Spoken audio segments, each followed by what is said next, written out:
Bueno, muy bien. Hoy es nuestro sermón final en este breve curso de mayordomía.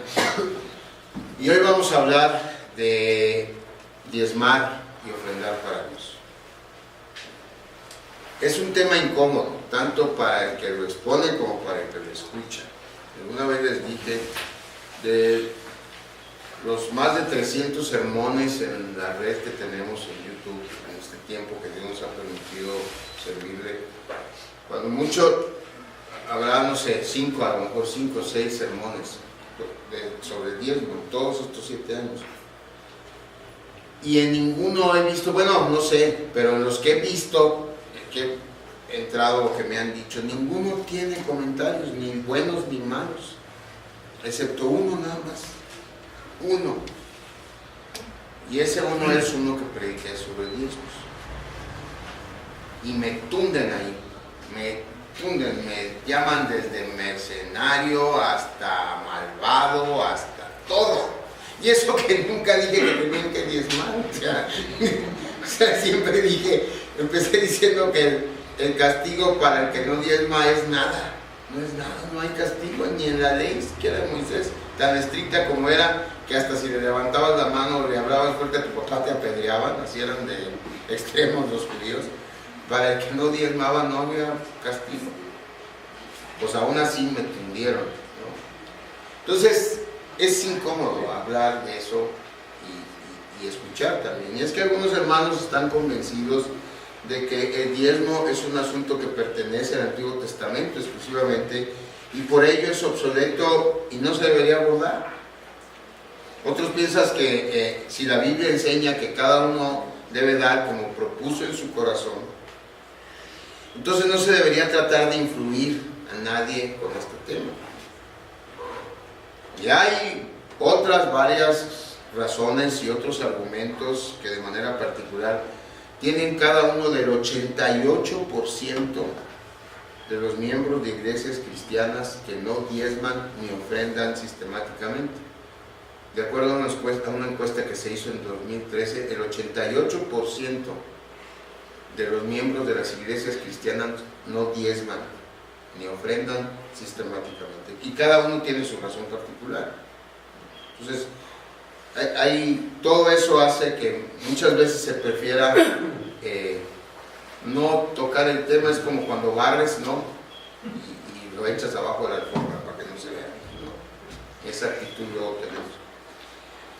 Pero la verdad es que si vamos a tomar en serio nuestro papel como colaboradores de Dios, que vimos la semana pasada, pues debemos estar bien informados acerca de lo que la Biblia enseña en relación al asunto de nuestros diezmos y nuestras ofrendas.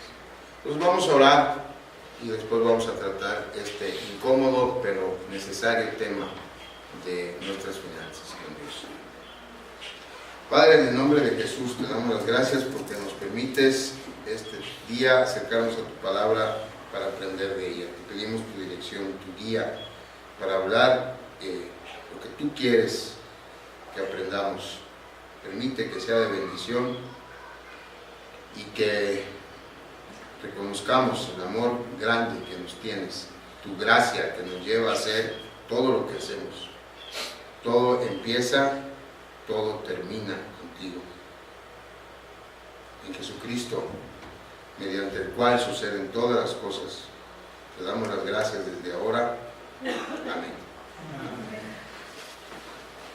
Leí en un artículo al estar preparando este sermón una pregunta que hacía el autor del mismo.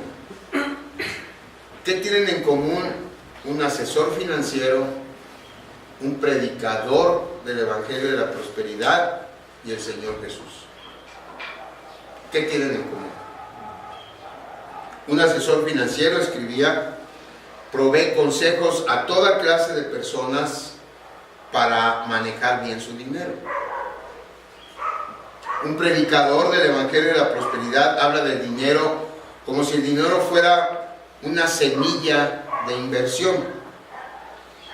Es decir, uno siembra para Dios, esperando una buena cosecha en bienes materiales proporcional a lo que uno sembró. En cuanto al Señor Jesús, los estudiosos que han estudiado sus parábolas dicen que 1/3 de ellas involucran nuestro dinero y nuestras posesiones materiales. 1/3 de las parábolas del Señor Jesús tienen que ver con el dinero y con nuestras posesiones materiales, y que enseñó más acerca de este tema que lo que enseñó sobre los temas de fe y de oración juntos.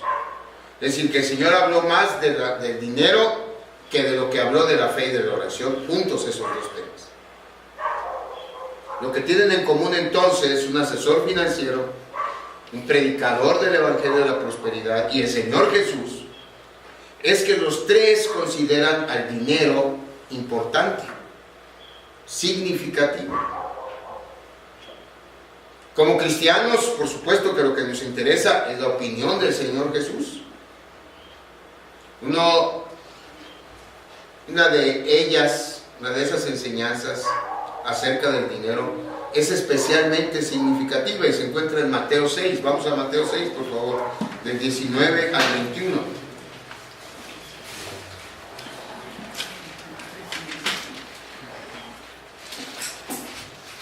Dice ahí el Evangelio, Mateo 6, del 19 al 21. No os hagáis tesoros en la tierra, donde la polilla y el orín corrompen, y donde ladrones minan y hurtan, sino haceos tesoros en el cielo, donde ni la polilla ni el orín corrompen, y donde ladrones no minan ni hurtan. Porque donde esté vuestro tesoro, allí estará también vuestro corazón. Según el Señor Jesús, si seguimos el rastro de nuestro dinero, es decir, si nos ponemos a pensar en qué gastamos el dinero, generalmente ese rastro nos guiará hacia lo que consideramos valioso. Gastamos el dinero en lo que consideramos valioso para nosotros. Entonces, para concluir nuestro breve culto de mayordomía cristiana, le agradezco a las hermanas del Ministerio de Educación esta oportunidad. Fue idea de ellas tener este curso en estos 3 domingos, así es que los recreamos. Ahí está Serene y está Betsy y mi esposa, ¿verdad? Los echen de la culpa a ellos. Entonces, en esta conclusión vamos a estudiar con la ayuda de Dios cuál es la enseñanza del Nuevo Testamento acerca de nuestras ofrendas para Dios. Para muchos teólogos, el pasaje más significativo en cuanto al tema de dar para el trabajo de la iglesia en el Nuevo Testamento son los capítulos 8 y 9 de 2 Corintios. Leímos hoy el capítulo 9, que inicia desde el capítulo 8. Si se fijan, si ustedes tienen la revisión 60, no hay separación entre el último versículo, del capítulo 8 y el inicio del 9. Es un solo tema. Un tema que inicia en el capítulo 8, versículo 1. ¿Sí? Entonces, esos dos capítulos son, según los estudiosos, los más significativos en este tema. Ahí, el apóstol Pablo está escribiendo para preparar a la iglesia de Corinto para recibir a un grupo de hermanos enviados por él a levantar una ofrenda entre ellos. De ese asunto Pablo ya había hablado con los corintios. Si vamos a la primera carta, en el capítulo 16, en el último capítulo de la primera carta a los corintios, ahí Pablo les dice, en los versículos del 1 al 4, en cuanto a la ofrenda para los santos, haced vosotros también de la manera que ordené en las iglesias de Galacia. Cada primer día de la semana, cada uno de vosotros ponga aparte algo, según haya prosperado, guardándolo, para que cuando yo llegue no se recojan entonces ofrendas.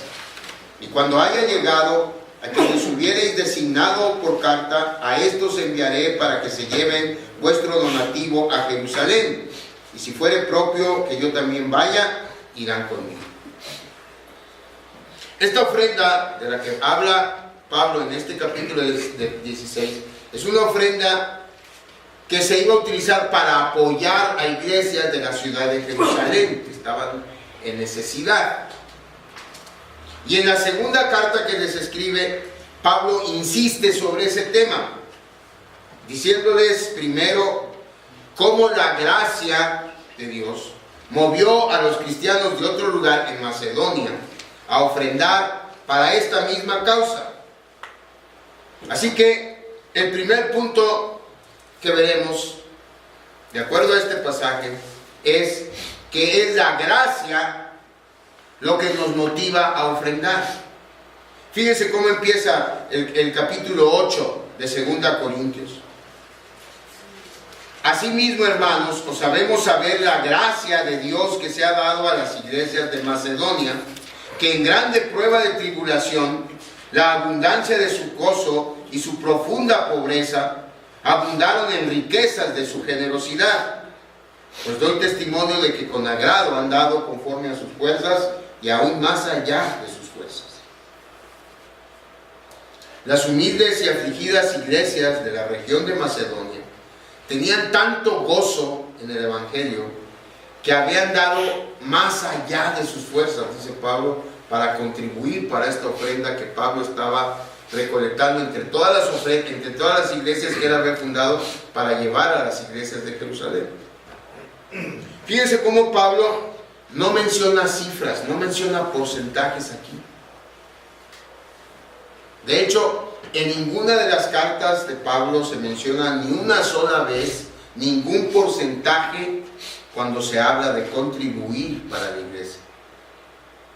En lugar de eso, Pablo enfatiza que es la gracia de Dios la que despierta nuestra generosidad. Así empieza el capítulo 8. Os hacemos saber la gracia de Dios que se ha dado a las iglesias de Macedonia.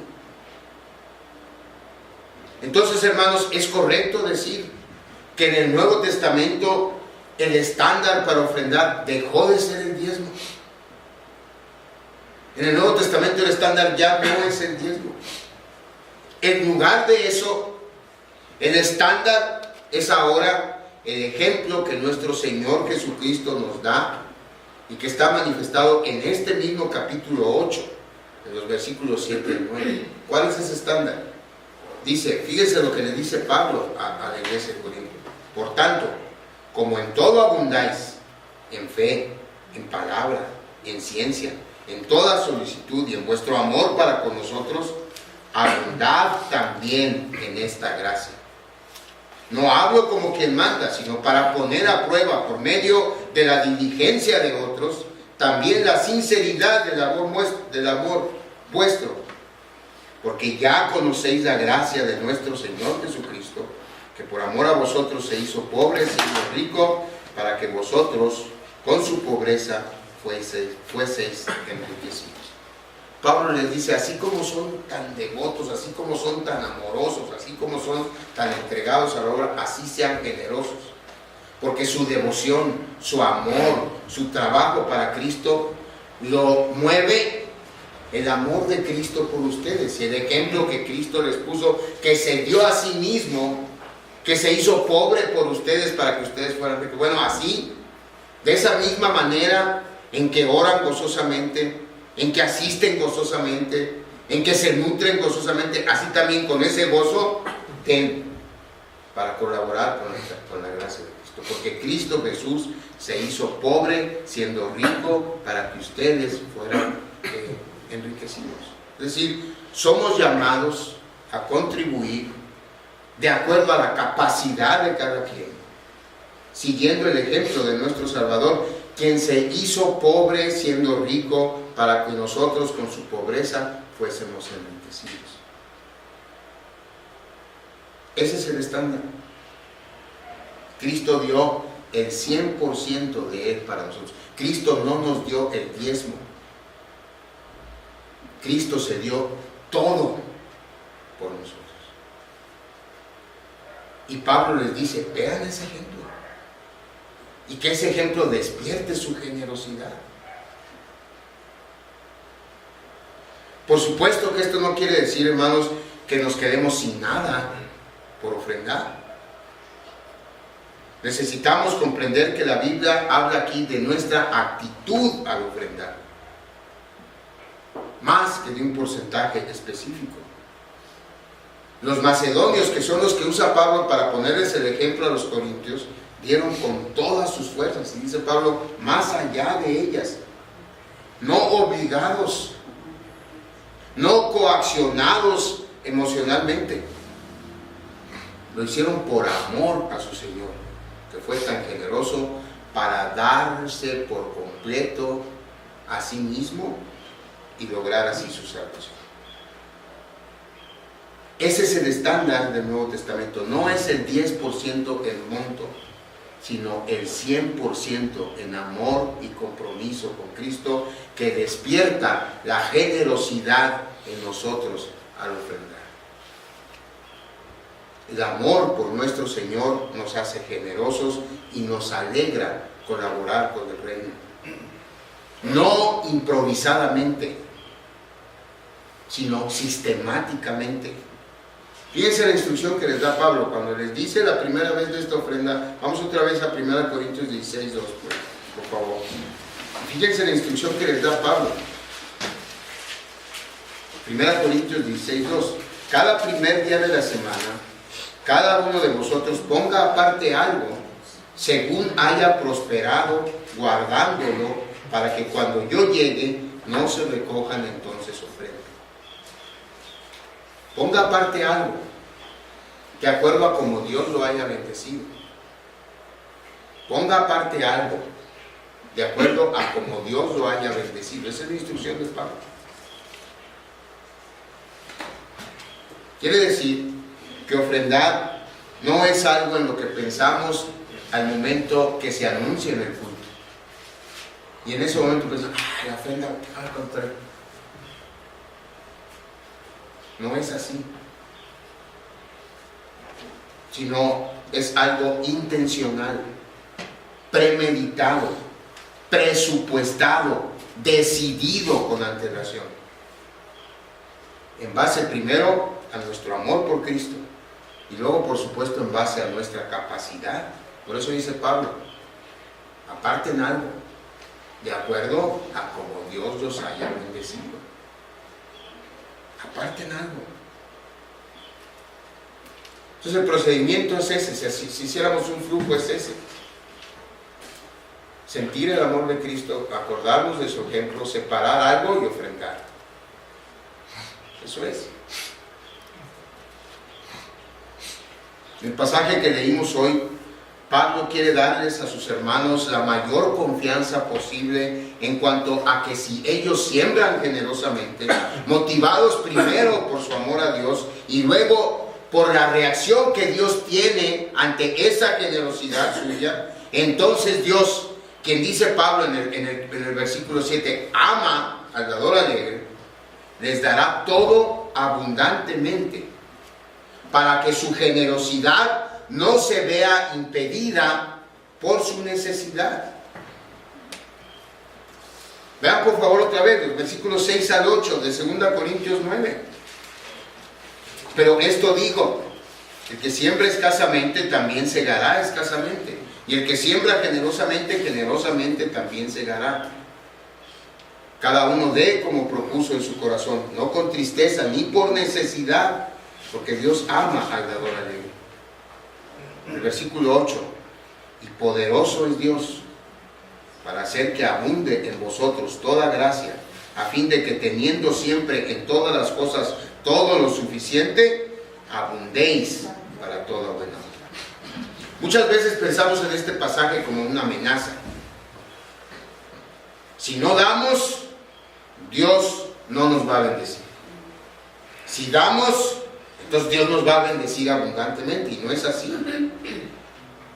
La verdad, como dijimos la semana pasada, Dios nos bendice siempre, y de la manera que solo Él sabe hacerlo. Es decir, Pablo no está amenazando aquí, no es una amenaza de Pablo, es una palabra de aliento a los corintios. ¿Por qué decimos que de aliento? Porque, hermanos, entonces y ahora, el mayor impedimento que tenemos para ofrendar es el temor. Así como están las cosas, consideramos que no nos podemos dar el lujo de diezmar y ofrendar a costa de nuestro precario presupuesto familiar.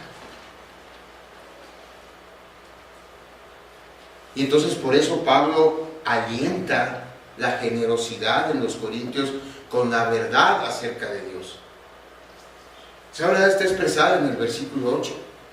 Y poderoso es Dios para hacer que abunde en vosotros toda gracia, a fin de que teniendo siempre en todas las cosas todo lo suficiente, abundéis para toda buena obra. Esa promesa está tan vigente hoy como el día en que Pablo la hizo, inspirado por el Espíritu Santo.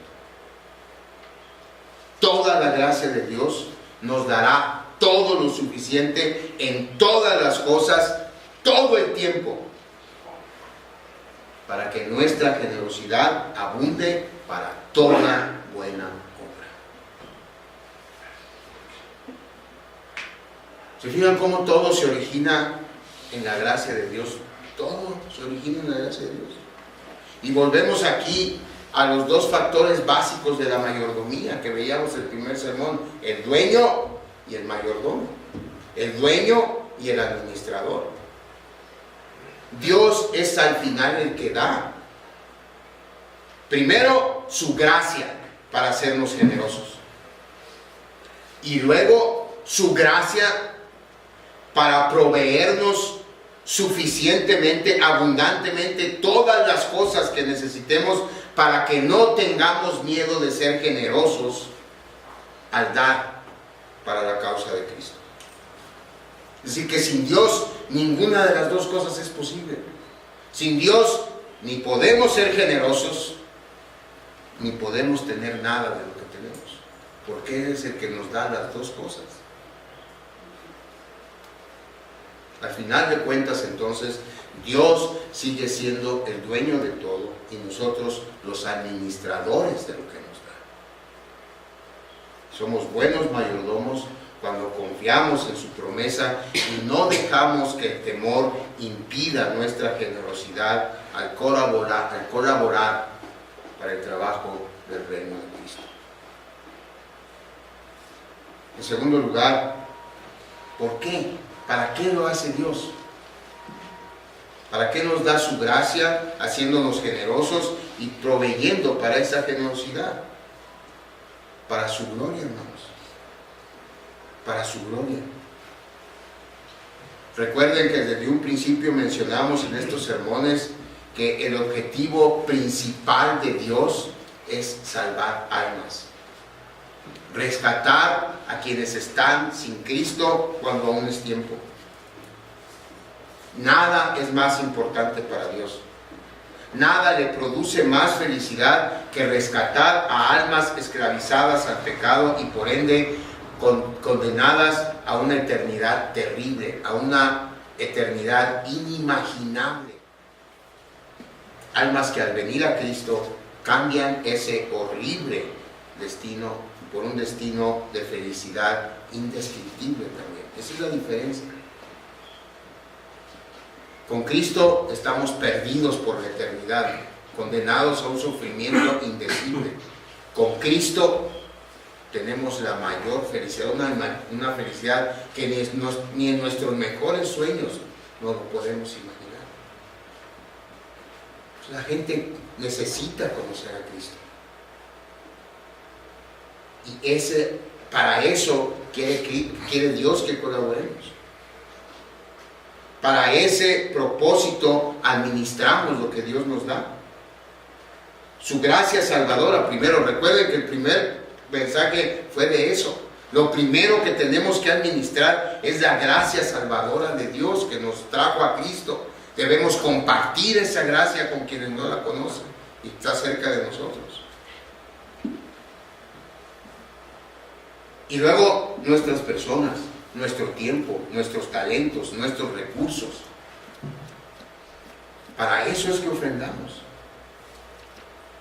Eso debe quedar muy claro en la mente de quien ofrenda y en la mente de quien administra y usa las ofrendas. Proclamar el Evangelio y mediante él salvar almas le da gloria a Dios. Y esa es la razón de ofrendar. Colaborar para el reino de Cristo Esa es la función fundamental de todo lo que hacemos en nuestra iglesia. La iglesia se dedica a proclamar a Cristo. La iglesia se dedica a proclamar el Evangelio. Por eso es que cada vez insistimos, traigan a personas. Por eso oramos por personas que ni siquiera conocemos. Por eso visitamos a gente que ni siquiera conocemos, porque queremos presentarle a Cristo. Por eso hacemos eventos, que luego están desairados, pero los eventos ahí están. Porque queremos que la gente venga y conozca a Cristo. Todo lo que hacemos es para ese fin. Y esa es la razón final de ofrendar. Esa es la manera correcta de entender la mayordomía. Resumiendo, hermanos amados, la gracia abundante de Dios nos hace generosos y suficientes para ser buenos mayordomos, de acuerdo a los versículos 8 y 9 de nuestro pasaje, y todo tiene el propósito de glorificar a Dios mediante la salvación de personas a través del Evangelio. En tercer lugar, ¿cuál es la mayor bendición para nosotros si somos buenos mayordomos, si colaboramos con Dios en este propósito suyo redentivo? La mayor bendición para nosotros cuando somos buenos mayordomos de lo que Dios nos da es que somos amados por Dios. Lo veíamos la semana pasada. El versículo 7 de 2 Corintios 9 termina con esta afirmación: Dios ama al dador alegre. ¿Qué quiere decir? ¿Que si no damos, Dios no nos ama? No, eso no quiere decir eso. Lo que quiere decir es que hay un sentimiento especial de complacencia de parte de Dios cuando con gratitud damos para colaborar con la función de nuestra iglesia, porque nuestra iglesia es su iglesia. Dios se agrada cuando damos así. ¿Y cómo Dios manifiesta su complacencia, su agrado hacia nosotros cuando nuestra ofrenda es entregada por amor a Él? Vean el versículo 10 de nuestro pasaje. Y el que da semilla al que siembra y pan al que come, proveerá y multiplicará vuestra sementera y aumentará los frutos de vuestra justicia. Si hay alguien que da con alegría, ese es Dios. No hay mejor dador alegre que Dios. Él dice, Dios ama al dador alegre, pero antes Él nos pone el ejemplo. Porque no hay mejor dador alegre que Él. Él da semilla al que siembra, dice Pablo, es decir, Él nos da nuestra vocación, el talento y la capacidad y las habilidades que necesitamos para trabajar. En eso podemos traducir esta frase: Él da semilla al que siembra, es decir, lo que se necesita para obtener beneficios, Él nos lo da. Y lo que nosotros necesitamos para tener un buen trabajo es sabiduría, es conocimiento, es vocación, es habilidades. Y esas habilidades y esa vocación y esos conocimientos los recibimos de Dios. Y luego dice, da pan al que come, es decir, Él ha previsto de un lugar de donde obtengamos los recursos para sostenernos a nosotros y a los que amamos, sea un negocio propio o una empresa en donde desarrollamos nuestra vocación. Entonces, Él da semilla al que siembra, Él da pan al que come, y aquí viene lo mejor. En esa complacencia que siente al colaborar nosotros con Él en su propósito redentivo, fíjense cómo actúa Dios. Final del versículo 10 y el 11. Proveerá y multiplicará vuestra sementera y aumentará los frutos de vuestra justicia, para que estéis enriquecidos en todo, para toda liberalidad, la cual produce por medio de nosotros acción de gracias a Dios. Dios nos bendice multiplicando nuestros recursos de tal manera que nuestra generosidad siga viva y produzca más generosidad. para que la iglesia siga proclamando el Evangelio y Dios se glorifique mediante la proclamación del Evangelio que salva vidas para la eternidad, y se complazca y nos siga bendiciendo. Es un círculo virtuoso. Nosotros damos, Dios se complace, nos bendice, nos suple abundantemente nuestra necesidad. Esa abundancia de Dios para nosotros nos sigue siendo generosos, seguimos colaborando, la iglesia sigue proclamando, las almas se siguen salvando a través de la proclamación del Evangelio, y Dios sigue complaciéndose y nos sigue dando de su gracia para que tengamos generosidad, y nos da abundantemente, y es un círculo virtuoso.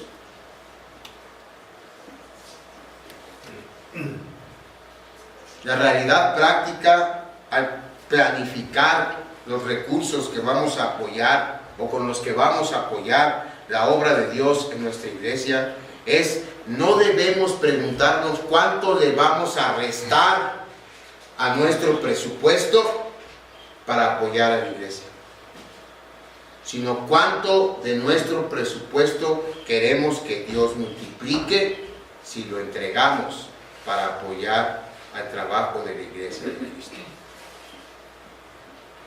Así es como trabaja Dios. ¿Por qué? El versículo 11 dice: para que estéis enriquecidos en todo, para toda liberalidad, la cual produce por medio de nosotros acción de gracias a Dios. Nada nos da más gusto a los hijos de Dios, a los ángeles del cielo y a Dios mismo, que cuando un pecador viene a los pies de Cristo. Esa es la función de la iglesia. Para eso está la iglesia, para eso apoyamos a la iglesia.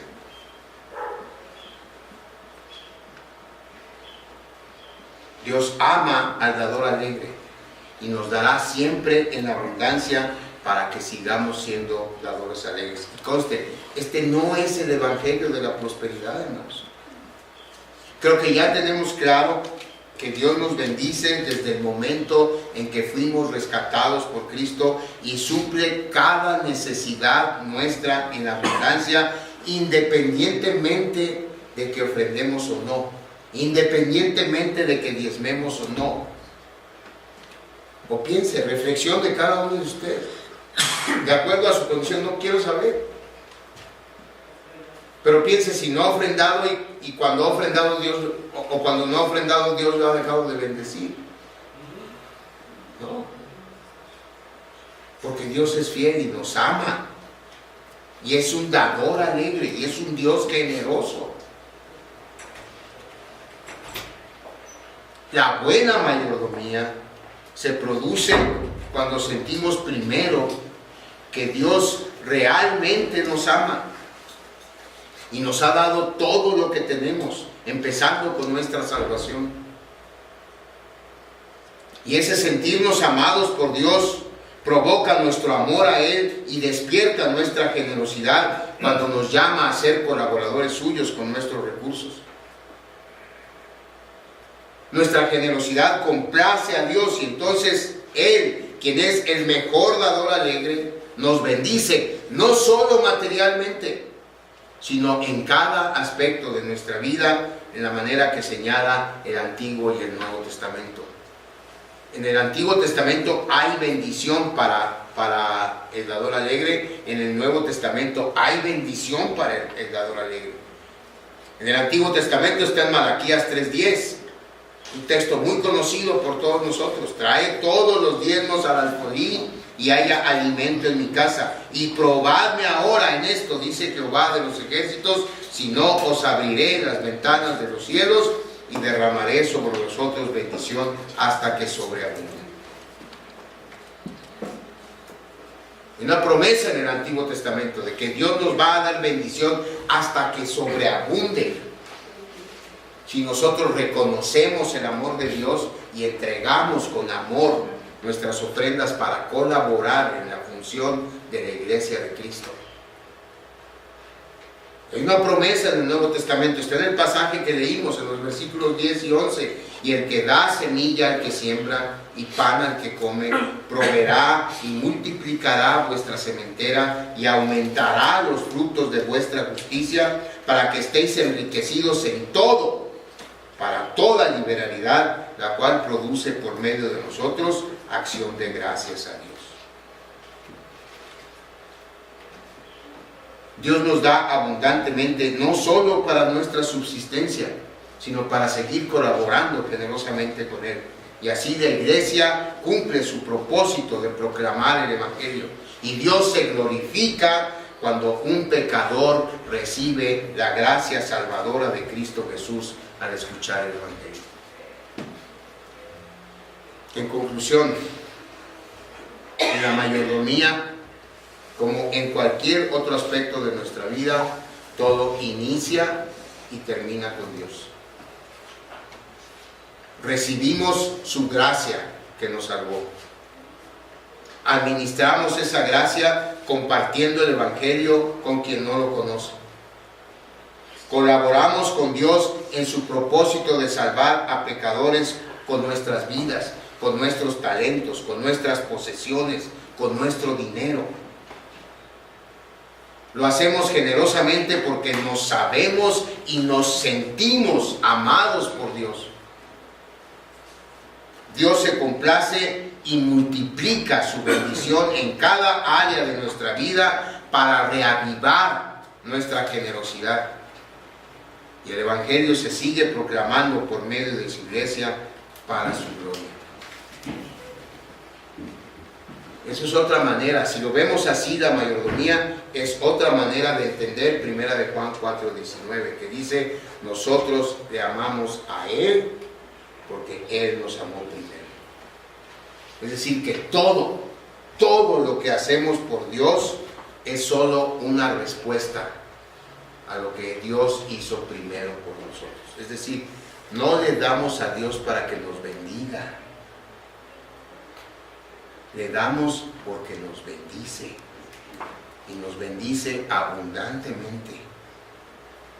En cada área de nuestra vida. ¿De qué nos serviría si solamente tuviéramos una cuenta bancaria gorda, como mucha gente la tiene, y tuviéramos nuestro hogar destruido? ¿De qué nos sirve que tengamos el mejor trabajo si tenemos conflictos en el trabajo? ¿De qué nos sirve si tenemos mucho dinero y todo el tiempo y todos los días estamos peleando con los que están alrededor nuestro? La promesa de Dios es que Dios nos dará todo lo suficiente en todo el tiempo. Entonces, hermanos, ofrendar más que un porcentaje es básicamente, primero, una cuestión de gracia. La gracia de Dios en nuestra vida. Y luego, de amor y de gratitud. En la medida que nosotros sintamos amor y gratitud por Dios, en esa medida seremos fieles colaboradores de Dios en su propósito redentivo a través de su iglesia. Que Dios nos ayude a ser buenos mayordomos para Él. Vamos a orar. Padre, gracias por tu palabra. Te pedimos, Señor, que la arraiges en nuestro corazón, que nos permita ser buenos colaboradores tuyos, que nos motive, Señor, a separar con antelación parte de nuestros recursos para seguir apoyando el trabajo de nuestra iglesia. Ayúdanos, Padre, a través de tu fidelidad, para que estemos convencidos de que es tu amor el que nos hace generosos y es tu amor el que provee para cada necesidad nuestra. En Jesucristo, nuestro amado Señor y Salvador, oramos y te damos las gracias. Amén. Amén.